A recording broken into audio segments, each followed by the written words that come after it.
Shorting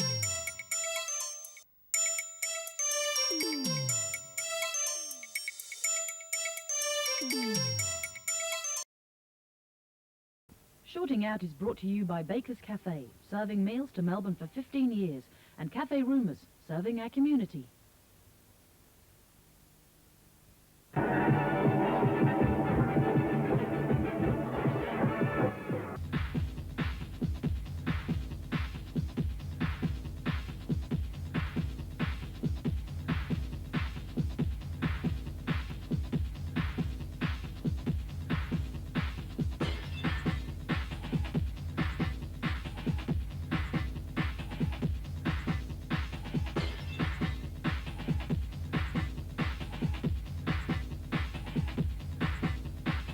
Hi, you're watching Fluffy Teacups Part 2, featuring Leahanne Knight's interview with filmmaker Monica Treut.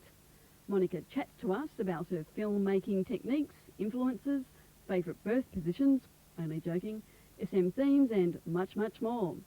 And by the way, is that odd-shaped earring going through her ear, or is it just one of those fancy clip-on numbers? Here it is, Fluffy Teacups Part 2. There's so much in German culture that's forbidden. And the relationship between taboo and your work.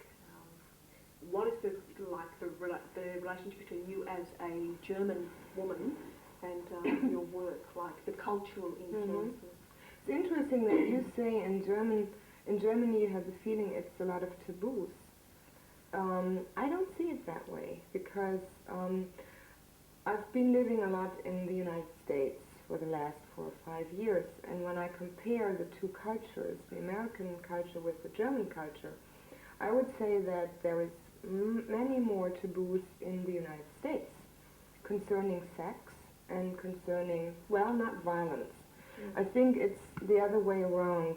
In Germany there is almost no taboo at this moment which is related to sexual behavior. It's just, I mean, that's worldwide almost. It's, sex with animals and sex with minors. That's the only thing which is a taboo here. Everything else, homosexuality in Germany is really no more a taboo. Sadomasochistic sexual behavior is not a taboo. And whereas in the United States, these things are still, I mean, you know, some states in America, they do forbid sex between married partners, which is, which is anything else but the regular so-called missionary position. And compared to that, Germany, I think, is almost taboo-free. And I had the idea that Australia is kind of pretty much, even sometimes even more Victorian than the United States. Am I right? Oh no, they're very into bestiality in Australia. Bestiality? Really? The sheep in Australia get a very difficult time, actually. Yeah.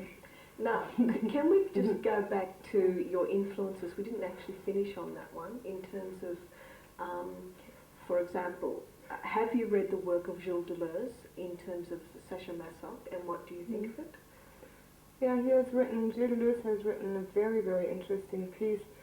I can't remember the title exactly. It's something about the differences between the universe of Marquis de Sade and the universe of Sacha-Masoch. And that's one of the most intelligent essays on the work of the two people I've ever read. It's called Coldness and Cruelty. Yeah? Yes, on masochism. Oh, really? On masochism, that's the title. Right. Yeah, and that inspired me a lot for my PhD thesis, by the way. Because I've pretty much the same approach, the basic approach, and of course I'm getting more into details concerning the women in the two novels. I'm comparing that, Venus and Furs and Juliette by de Sade. Yeah, but otherwise, you know, I'm not a traditional academic person. I'm just using bits and pieces from everywhere, and so I'm not like somebody who would study then everything else by Gilles Deleuze. I'm just lucky in one respect that I just find what I need to find, but then I don't go and follow up on like somebody like Deleuze, and I go, oh, I have to read everything this man has ever written. So then I just go to somebody else's theories and just pick and choose what I can use there. So you wouldn't say that theoreticians have been a big influence on your work? Not, it's hard to say. Of course, I do read a lot, and I have read a lot, but it's hard for me to say what really has influenced me, because it changes constantly. So, of course, the Sade has influenced me a lot, because I think, and also he has been misunderstood by feminists. I mean, in a very bad way, like people like Andrea Dworkin.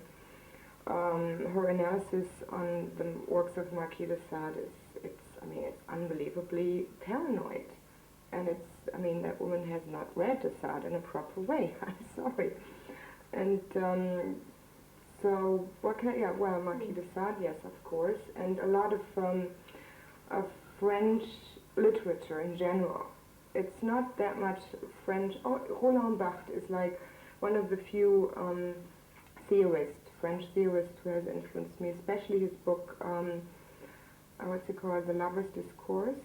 I like that a lot, because that's also a borderline case. It's not theory, it's also poetry, I would say.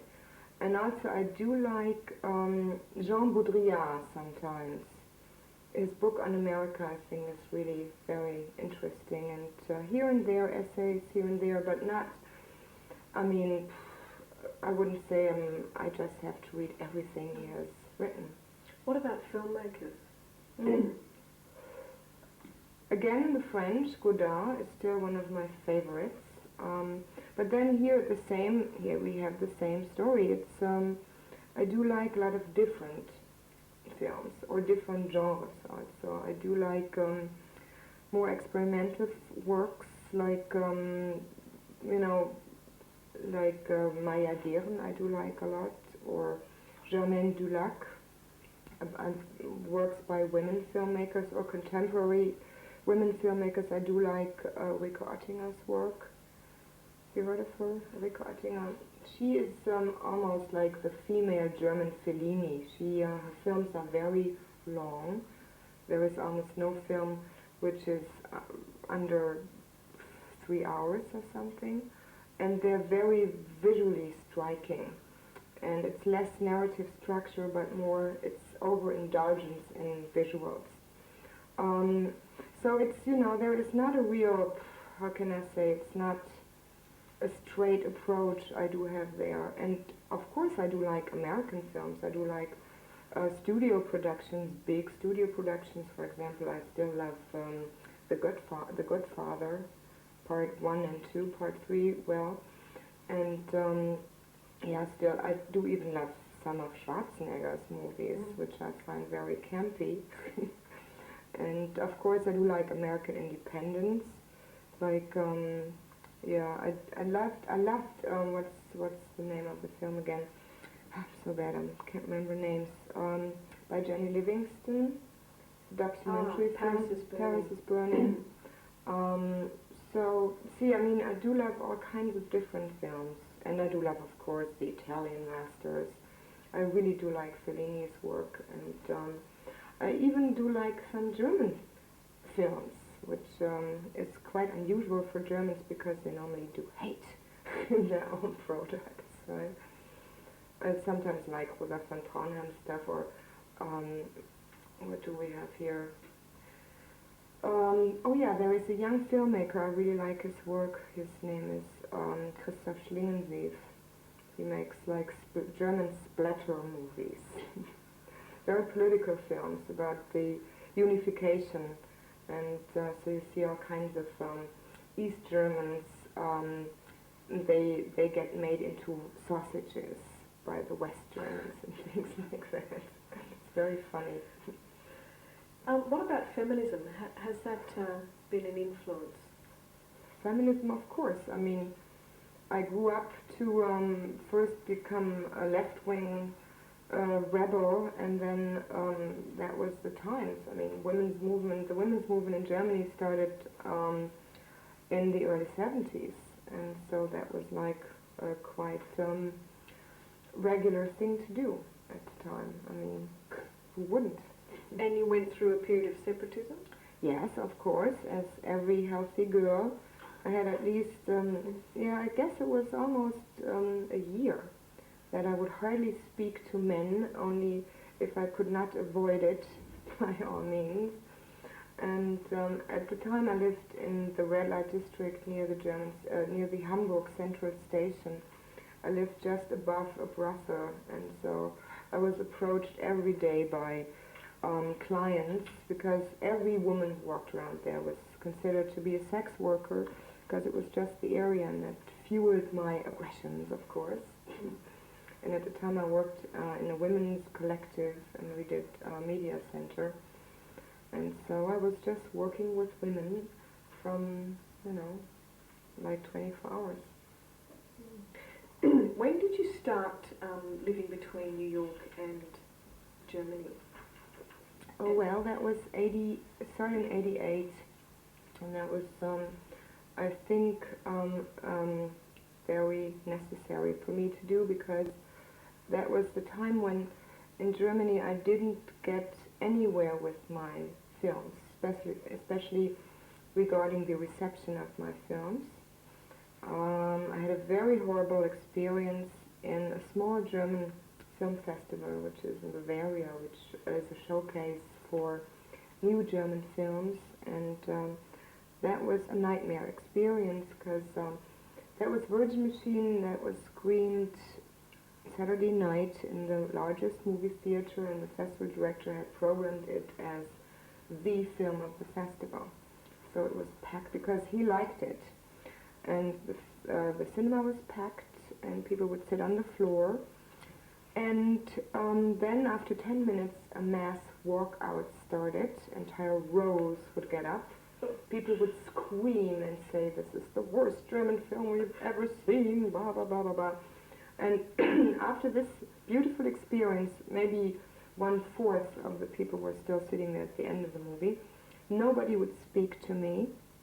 And then I just had my main actress, my lead actress with me, and I had some friends with me, so I was not like shattered by this experience. On the contrary, because I'm more a person, I'm getting very aggressive then, and so I got angry, and I said, "Fuck you," I don't need you. And so I decided to go there where people would like my work, because I'm personally not exactly a masochist, or I mean what people think masochists are. We probably know more about masochists, because masochists are people who like their masochistic experience. So, and I just decided to go to New York, because right before I had found distribution for Virgin Machine in New York, and people loved it there, and I got wonderful feedback, and people would even call me in Hamburg and would say, like, film people, film workers, and they would say, "Would love to work with you."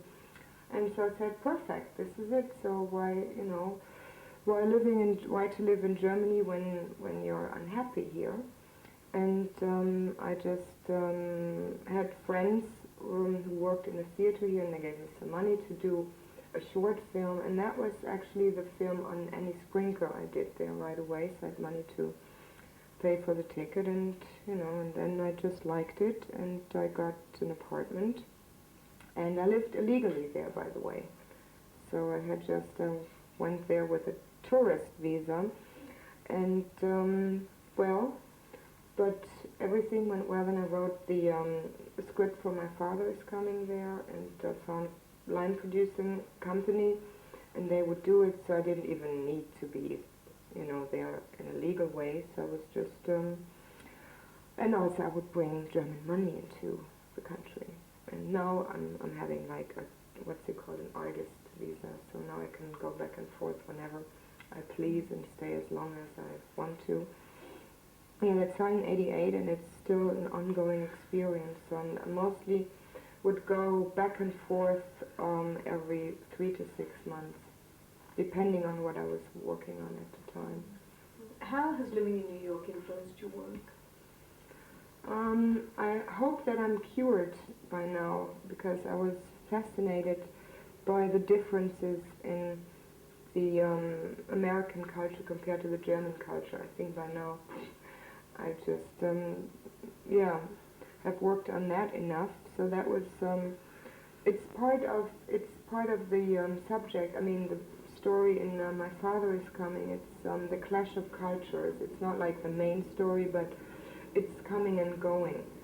So you have the confrontation of the German father, who is a very traditional German Bavarian man, and his daughter, who is more adapted by the time to the so-called New York Lower East Side downtown life.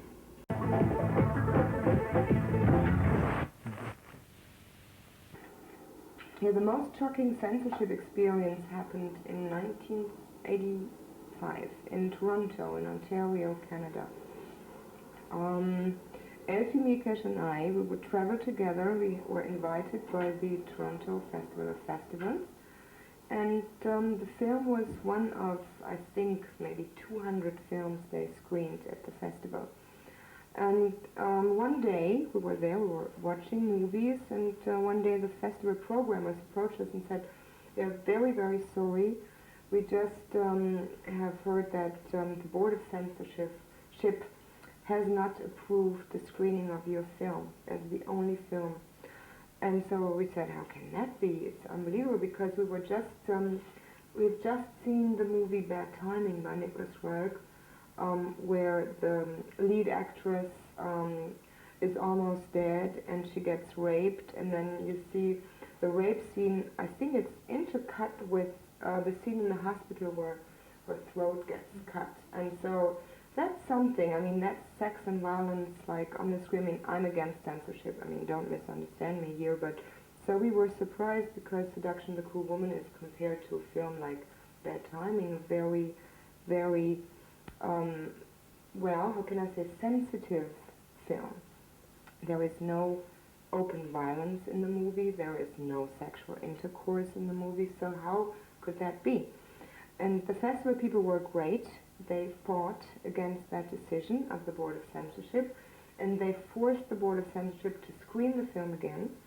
And the second time, and also they would write almost a thesis on you know, they would elaborate on Seduction of the Cruel Woman, a piece of art, and so on and so on. And so finally the Board of Censorship said, okay, you know, you can screen it. And that also was, for the festival, was very good, because through this controversy, they got rid of the Board of Censorship forever. So that was good. And the festival people loved us, of course, because we had helped them to just finally to get rid of it. And that was, I mean, we never really heard why they had the problems with Seduction of the Cruel Woman. I think it was because of this tiny scene where this young girl is dressed up as a pin-up girl. And I think they promised something sexual, whatever, behavior of a minor or so. That was probably it. What about the more pleasant experiences you've had? Most pleasant with the movies? Yeah. Oh. Oh, I'm having a very pleasant moment soon, I think next week, in London. I'm very happy in London.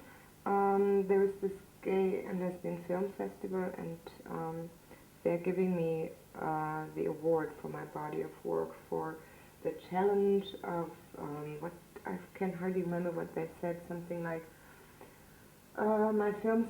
They said that my films have challenged the image of gay and lesbian people, things like that. So I was very pleased with that. I am, because it has not been that easy for me, especially with lesbian audiences, and it was always, you know, it was wherever it was, in San Francisco or in New York or of course in Germany or in Holland, always, you know, criticism, or people would say, lesbians would say, I would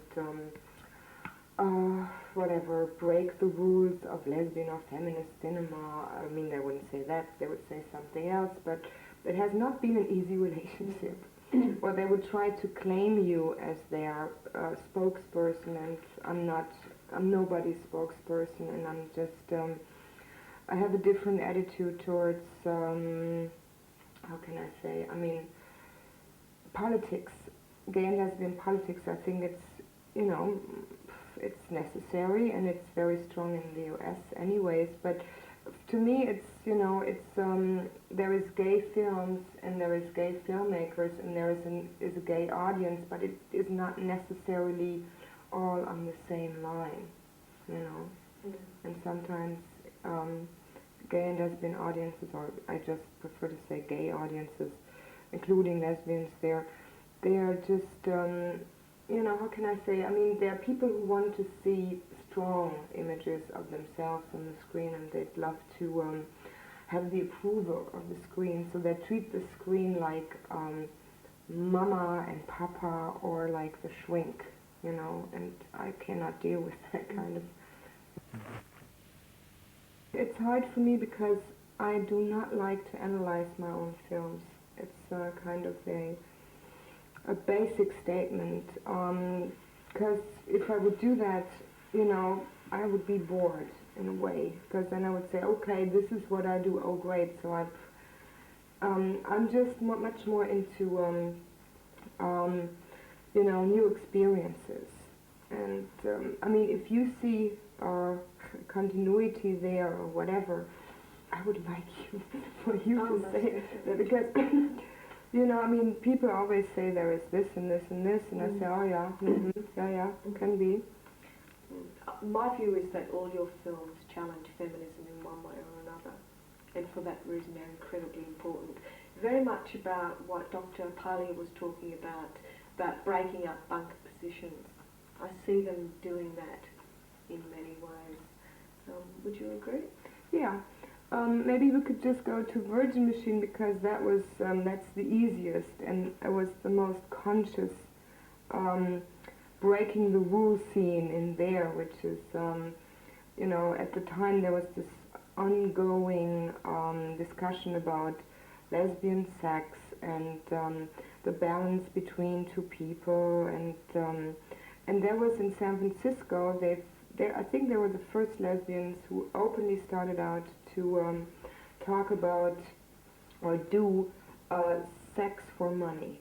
And they started out with strip shows first, and I was very, how can I say, I was very flabbergasted by seeing that. So I was there like Dorothy Müller, the protagonist of Virgin Machine, myself, when I first got there to San Francisco, and I think that was in the mid-'80s when I saw it for the first time. And then I thought, oh, this has to be in a movie, so women can see it all over the world, not only in San Francisco. And, well, and of course there was the reaction when Dorothy Müller has to pay for sex in that scene in the movie. I've got a lot of reactions with that scene, and a lot of criticism, of course, but that's one of the taboos I really loved to break, and I did this quite consciously. Other taboos I was not breaking that consciously. But this one I thought the time had come to break that one. Is identity an issue for you? I'm against that concept of identity, because I believe that identity is a concept from the 19th century. I think these days things are, I mean, you know, okay, you know, of course you have to know who you are and you have to be self-confident, but to me, especially as an artist, it's very important that I can change my identity, because I have to work with people, and I'm interested in all kinds of different people, so for me it's very, very important that I can feel the other person, that I can just forget about my so-called identity and just, you know, dive deep down into that other person. Right? So I think as an artist you cannot have a fixed identity. I think it's, you know, it's against everything. And, you know, coming back to Basic Instinct, that debate, to me it was very, very stupid. You know, the gay movement saying like lesbians shown as mass murderers and blah, blah, blah. I mean, I don't see it that way, not at all. I mean, this was just a very attractive woman, and that shot was worth its $8, right? So I had my pleasure in there. And if I see somebody on screen, I don't go, oh, this is a lesbian or bisexual woman, whatever. She is described as a mass murderer, so that means every lesbian or bisexual woman is supposedly a mass murderer. I mean, this is really amazing. How can people be so stupid to just, it's much, much too simple. It's just entertainment. Basic anything is entertainment, and it's an okay Hollywood movie. What else do you expect from a Hollywood movie, right?